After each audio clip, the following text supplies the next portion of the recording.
Fourth topic. How about we do this, man? Pastor flies Christian flag above American flag to protest gay marriage. Why don't we do that? I think that's gonna be a good one. All right, guys. Here's the video. Give me a second to get it. There we go. Here we go.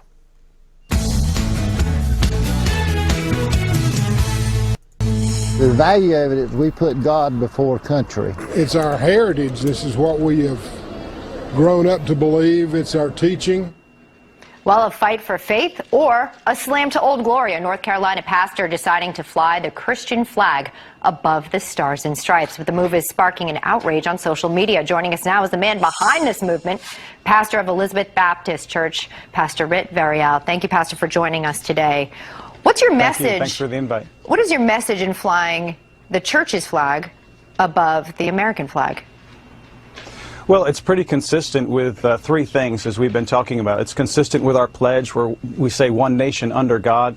It's consistent with the founding documents of our nation, where you see the general religious sentiments of the people being expressed. And then it's consistent with our belief in God, which is really the most important thing. God is first. I mean, if you're a monotheist and you believe God is the highest authority, then you have to stop when any human authority would try to get you to dishonor that commitment to God. And that's where we're at right now. And how are you referring to the government here or the Supreme Court? Who is disrespecting the religion or your religion right here that you believe you need to send this visible message to?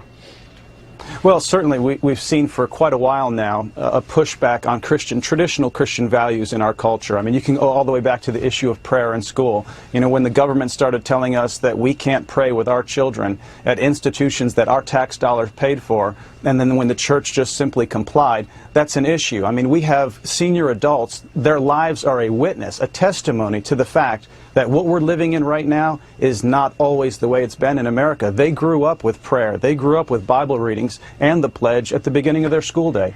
And it was constitutional. Pastor, some may agree with your message there, but the method in which you're showing it is really piercing some. Paul on Facebook wrote us this: flying any flag over the American flag here in our country is an insult to our country. I see it as unpatriotic and offensive. Sid on Facebook saying, what you ask us to do is unthinkable. My father served in World War II for his love of country and to preserve our republic. So what do you say to people who feel as though you're actually disrespecting Old Glory in putting forth your message? Sure. I can understand that. I'm a veteran. I love our country. I went to the Citadel. I'm incredibly patriotic. At the same time, I'm a Christian. And when you look at our nation, when you look at the values of our nation, I think what we're reflecting here is what has been rather consistent with the majority of our people. And if people would take the time to look at what we're doing, we had our youth involved with the raising of the flag ceremony. We are teaching them absolute flag respect. And when I sit there and think about the fact that I fought for people to have the freedom to burn it, to spit on it, to walk on it, I certainly fought or was willing to serve, didn't fight in combat, was willing to serve in order to protect the right for people to be able to express their religious beliefs as well. And that's exactly what we're doing here. We're simply expressing our religious beliefs, commitment to God first. And I think I was in the military. Many veterans share this concern. Many veterans feel that their religious beliefs are being suppressed by the government right now. And that's not something that can happen. We need to stand up for what we believe in, and as religious citizens, we have all the right to do that. Well, you are sparking a great debate right now in our country, and I'm sure many are going to express their opinion following this segment right here. Pastor, we thank you for your time today. Thank you for... Fuck you. But, Paul, before you go, you have your right to religion. You can go to your church. You can preach this shit to your fucking kids. You have all the fucking right in the world. But you have no right to determine what legislation gets passed or what doesn't get passed. You have no fucking right in that. It's a secular country. Was that supposed to be God before theocracy. flags? God, it was going to be God before flags, but God before fags is something they would say. So that's why I made that graphic, like God before fags. God before fags. Fuck that shit. Because that's how most of these fucking people act, man. I added the little rainbow flag in there, by the way. It's a little Photoshop. No, I like it. I also like how the Christian flag just looks like almost like a flag of fucking surrender, just with a cross on it. Exactly. Yeah, it almost looks Yeah, that's pretty much what it is. Yeah, we surrender. right. Almost fucking reminds me of a KKK fucking cross though, whatever. Flag. There's something about it that it's kind of similar. Well, Paul, I think you want to go first on this guy. Yeah, when the fact that Pledge of Allegiance it was changed in 1954 to have under God, and what the original founding fathers and the original the intent and there's no fucking way you can come across with the Constitution and the Bill of Rights and say that it's anything but a secular nation. You are out of your goddamn mind. Right. And this guy's a veteran. He went to the Citadel, and I care about it. And he's using weasel words. A lot of veterans, so a lot of them have concerns about like this. I bet he was a chaplain who shouldn't even be paid by the government. I don't know why the fuck there's still chaplains in this day and age, and why the hell they're getting paid by the government. You have people who are religious, pushing religious bullshit, and they won't do counseling if you want religious. If you want counseling and if you need help when you're not religious in the army, you're pretty much fucked. You got to go to mental health. If you try to go to a chaplain for help, it's not covered under the spiritual shit because you're not spiritual. So anything you say to them, you're fucked if you say anything, and they can report on it. And then you still have these jackasses who are paid by the government to push religious bullshit on their troops. And then you see what happened at the Air Force Academy, where they had the chaplains and other people trying to push them to be the evangelical Christians. And you try to push these officers to make their troops evangelical and make sure you're fighting the righteous war of God. Fuck that shit. Yeah, fuck this motherfucker. Yeah. I hate this type of shit. You should never, ever have anything above the United States flag, and he knows that, and he's being a complete asshole with this.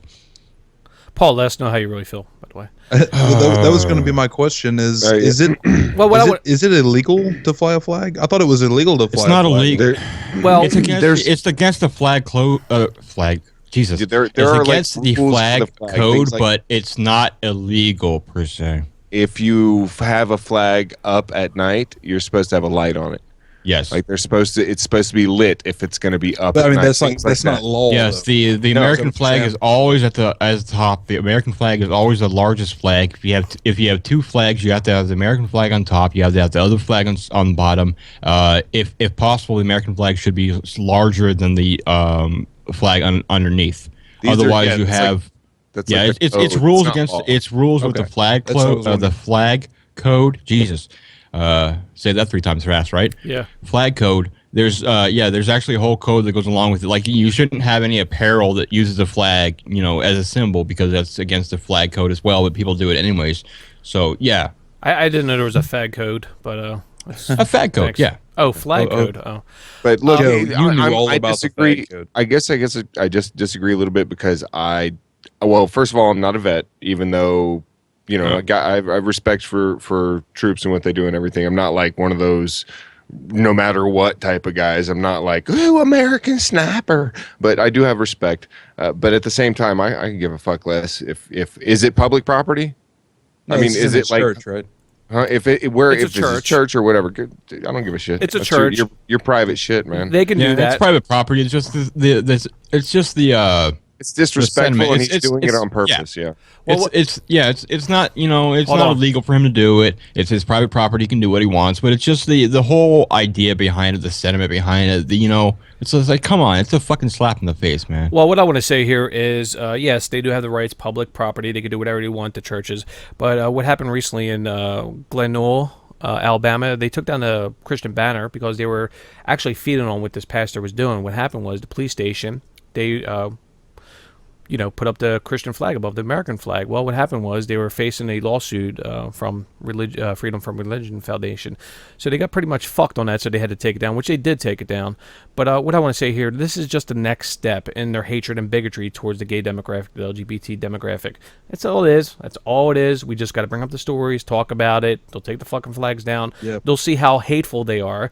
And it's so detrimental to their religion. You think people want to flock to your fucking religion? Yeah, you have your fucking supporters. But you know what? You're going to lose fucking people. I mean, this is evident. That's one of the big things that's been killing the numbers, isn't it? Yes, of course it is. It's because they're bigotry. Of course it's fucking killing the religious demographic here in the United States, I'll speak for. But I want to expand on what Paul said. Paul's right. When it comes to the Pledge of Allegiance, it was originally composed by Francis Bellamy in 1892. Yep. 1892. And it went through 4 revisions, okay? And he was a socialist. Yeah. He was a socialist. It was adopted in Congress in 1942. That's how long it took. 1942, and it was added, under God was added in 1954. It was added, by the way, it was added to combat the communist threat of the time. Yeah, the Red Scare. President, let me speak here, please. Stop. Sorry. please. Thanks. President Eisenhower encouraged Congress to add words under God. I'm like, this is where it comes from. I'm like, if that didn't happen, we probably wouldn't have under God. But, this fucking douchebag will sit here and fucking speak out. Well, we're one country on. Get the fuck out of here. No, dude, that was never in the founding of our country. Never. I mean, the Constitution omits the word of God, Christianity, God, supreme being, whatever the fuck you want to put out there that's religious in tone. It was never put in our Constitution. Okay? And that's what we adhere to when we make legislation, laws, so forth, so on and so forth. That's what we adhere to. Okay? So stop with this fucking bigotry. Stop with the hatred. It is what it is. Accept it. Don't accept it. But don't speak your hatred against it because it's damaging your religion even more so. And by the way, just to put this out there, you know what the Bellamy salute was back in the day when you had to pledge allegiance to the flag? You know what it was? Yep. Oh, yeah. It was this. Like the fucking Nazis. And the reason why they didn't do that anymore back in I think it was 1951 or 52, they took that out because it was a salute like as the Nazi salute. That's why they took it out. Palm up all the way up to the flag. They took that out. So it's pretty fucking amazing that these fucking people want to try. Under God, get the fuck out of get the fuck out of my face. Another thing I want to bring up is this guy said, God first, family second. I already hit on this fucking point. It's pretty fucking sad when you look at Abraham and his son, this and that. Well, God was first, of course. Hey, God told him to kill his fucking kid, and you're laughing, Drew. I don't know why you're fucking laughing, but I want to know why you're laughing. No, it's the chat. Sorry, I know it's probably the fucking chat, but I'm not reading chat, so I'm trying to. I'm trying to read chat as I'm fucking talking here, but I can't do two at once. 1942 is when they removed. Was it 42? Because of Okay, I said 52, but yeah, 42. Thank you, Paul, on that revision there. But I'm like, this is what you get when people say, "Well, we put God first." Well, this is what a lot of families do. They put God first, and their family second, and their country third, whatever the fuck it is. Really? Well, if you want to live in a theocracy, go over to fucking Iran. Go over there and create your own country and live under a theocracy. Here in the United States, we don't live by a theocracy. If you want to live by a theocracy in your fucking own household or in your church, fucking go have at it. You have that fucking right to do so. Yeah. Fuck these fucking people. Yeah, and that's what that was just on the last topic. I thought about this right now. Is we don't live in a theocracy, so it doesn't matter about your religious convictions. You don't get to impose them on other people because it's not a goddamn theocracy. You got to follow the secular government's law, and you leave your, God, it says man and woman, you leave that at home. And if you can't do that, then go find another job. Yeah. And this is just yet another flag that needs to come down. I would actually put the Confederate flag up above this one. I'm personal preference. Whatever. Again, private TJ's property. like pain pills, weed. Whatever. This was on a public on public land, or like there's Capitol building or some shit like that, or even a courthouse or a police station, for fuck's sake. I would say absolutely not. But you want to do it at your church and be a fool and have everyone hate you, I'm fine with that. Yeah, it's private property, but we can still call him out and mock him for being calling him out. Exactly. That's exactly what I just said. Is if you want to put yourself out there and have everyone just basically hate on you, because honestly, he's getting way more hate than support. So Yeah, and this really is, like Joe was talking about, this is the death rattles that comes from religion, and this is the shit that is just going to secure more people leaving. Exactly. It's more detrimental to their fucking faith, and they don't fucking realize Thank you. that. Kill your religion faster, please. Keep on doing it, man. We'll keep on bringing up the topics, and we'll keep on swaying more people to reason and logic and inquiry. Fuck these fucking people. I'll cover these fucking topics all fucking day long. Fuck them. But what I want to say is expand on what TJ said is what I said was Glen Cole, Alabama. They had the Christian flag up in protest, supporting this fucking pastor. But then again, it had to be taken down or they would have been sued.